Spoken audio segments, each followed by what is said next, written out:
A Heart of Life. Click to listen to the audio of the story.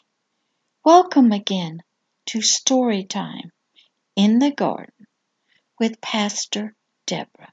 Everyone take a seat, gather around. Pastor is getting ready to tell us another story. Okay, Pastor, we are all ready. Everyone is here. Thank you, Wilbur, for getting everyone seated and quiet. Okay, everyone ready? Today's story is called A Heart of Life. Today we're going to hear about a heart, and if it was ready to step out of its closet of just being one. For one had become a very lonely number, and this heart needed to evolve, become more than what it was. And it could only do that if it stepped out of the closet of his own thoughts and bring himself out of his closet of himself. So this heart had to take a very close look at itself and answer many questions it needed to ask before it stepped out of its lonely closet of being just one. The heart that was full of life, but could it take others over a rainbow and into a realm of beauty beyond all one could imagine? Could this heart create a living garden where his very living presence would live with his creatures of his heart, his garden of Eden, a garden of his agape love and life? Could his heart live with eternity as a fixed point in his heart to keep his eyes on at all times, and yet live in the present with his creations, even when the present was to be a time of great darkness? Could his heart slowly reveal itself out into the vastness of nothingness, with the rays of shimmering, radiant colors of life and agape love?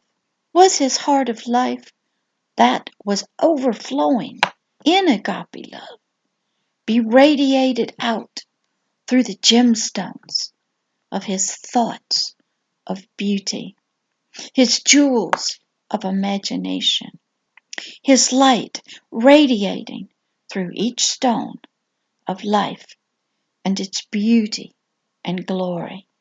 Could his heart overflow and fill all creation, be in all, and cover all with its glory?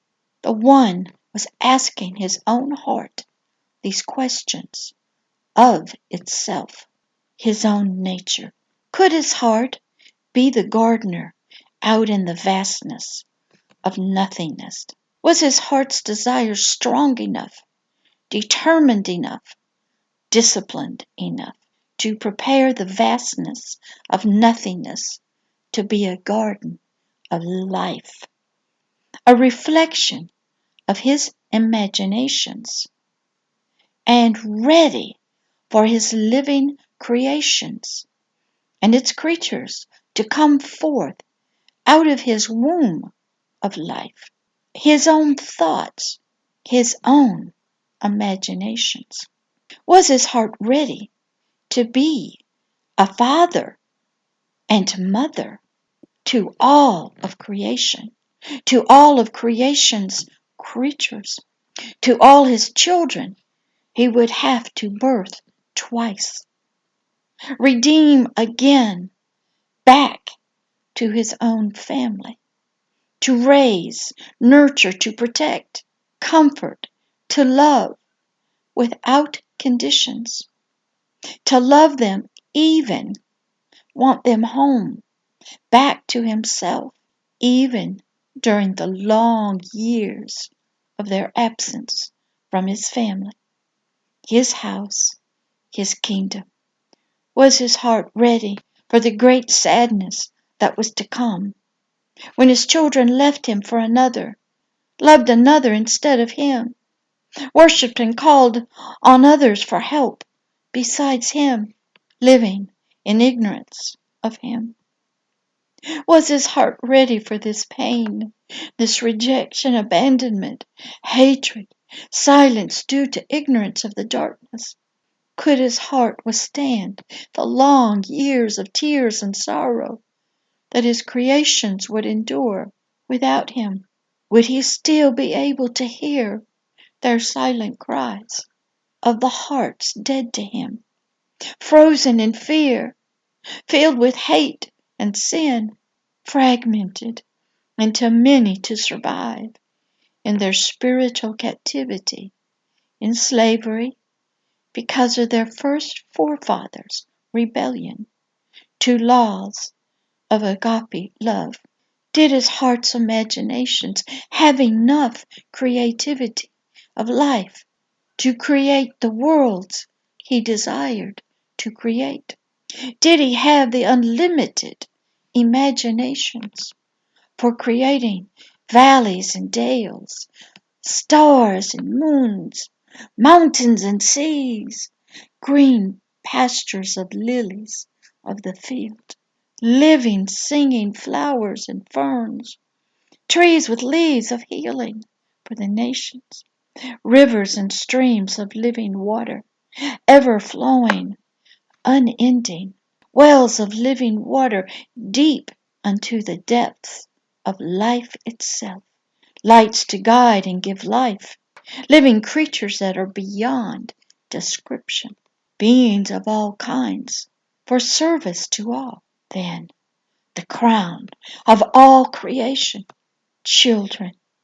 Did his heart contain an overflow of rejoicing and dancing, praise and worship, singing and the music to sing to, words of love and peace that would last, hold over the long years of his loneliness and separation from so much of his own creations? Did his heart overflow, have without measure, be limitless in whatever would be needed for the long ages to come for him in every situation and for his eternal purposes? Could his heart enlarge itself to have the faith and love for all his creation, to see and believe in, for all of life to observe and then practice for themselves, even when they would reject him, leave him for another, abandon him, and follow after another? Did his heart have enough faith for his children, even when they would travel into lands of darkness, terror, the fear of death, pain and sorrow, and spiritual slavery? He asked his own heart himself, did his heart really desire to go through the pains of birth for all of life, for all of creation? Could he push out of himself all life that he had created within himself, that he had nurtured, developed from his imaginations? And now, could he birth that which had been a part of himself since his beginning? Could his heart give his thoughts, his own imaginations, life through birth? Could his heart go through the act of creating, then planting, the gardening, the nurturing of his creations, his children, the weeding out, the pruning of them? Then could his heart withstand the pain and sorrow of watching his beloved family and other creatures go into great darkness and become of a different nature than his? Could his heart take the pain and sadness of watching rebellion come into many of his own creations because of their great beauty that was given to them by their Creator? Could his heart hold its anger over the rebellion of so much of his own creations, turning against him and leading his own family away from him through deception? Could his heart hold itself together, or would it be fractured into many to survive the pain of the rejection and the loneliness? Would he have to put his anger, his memories of pain, in a deep place covered by a sea of forgetfulness? Did his heart have ways to still talk, communicate with, and love all his creations, even when they were slaves in darkness and would forget him and then serve and worship others instead of him? Was his heart strong enough to bear the pains of the long years of separation, loneliness from his family? Were his parenting skills, his knowledge of children good enough? Would he blame himself for his creation's fall from their high place of glory? Could he stand the lies of his parenting choice to give all his children and all creatures a free will to choose, to love him freely instead of forcing all of creation and its creatures to be forced against their will to love and obey him, their Creator, their God, their source of life, Father and Mother? Could his heart withstand the long years and years of being replaced by another, by creation itself, by their own self as their God, their Creator, and their source? Was his heart strong enough to fight the battles that would lay ahead for him? Could he, in his own heart, pay the ultimate price to redeem his love of his heart, his children? Could his heart pay the price owed his own laws of justice demanded for rebellion? Did his heart love them that much that he would give all he had, himself, for them? Was his heart really ready for what laid ahead when his foreknowledge revealed to him of what was to come? So the one looked deep into the depths of his own heart to answer these questions that he needed to answer before he even took one step out of the closet of himself, out from being just one, and out into the vastness of nothingness. He took a few moments. He counted the cost to his heart. He looked at his strengths, his abilities. He looked over his purposes for himself, his heart's desires. Did he have what it was going to take? Did he have all the endless resources he would need? Was his power powerful enough? Was his heart strong enough? Was his heart resolved, determined enough? Would his heart bend when it needed to, forgive, repent from his anger, offer mercy and compassion to the very ones who had hurt him so deeply? Was his heart full enough of agape love to go the distance to eternity, the Omega? Could his heart of agape love bring about his victories that would be needed and fulfill its desire of never being one again? For he knew that one was a lonely number. He searched his heart over and over. He looked in every corner to see if it was ready. To find his answers he needed. He took the time to look and see. Now, the one says to all of you who are listening to this story of his, will you do as he did? Will you search your own heart of yourself to see if coming out of the closet of yourself, of being just one, and see if you too desire to evolve into a new life form for all of creation to see and meet? Will you look deep into your own heart and see if the journey out of being just one would be worth all what may lay ahead for you? The bad, the times of fear, the pains of discovery, the sorrows of saying goodbye to the old you. But at the end, the victory that the one, the Creator Himself, too fought for and through agape love, and found the joy that was unimaginable, and the fullness of love that would fill and overflow his heart that had been empty for too long. A heart that needed and wanted to love, to be loved, to give love freely to all. A love that would complete him, fulfill him, evolve him from being one to be in a family, having a family. If you too look and see and say yes, coming out of the closet of being just one is worth the battles, the efforts, the long road ahead. He will help you as He helped Himself out of His closet of being just one. He will help you to fly over the rainbow, live in its glorious colors of glory and agape love.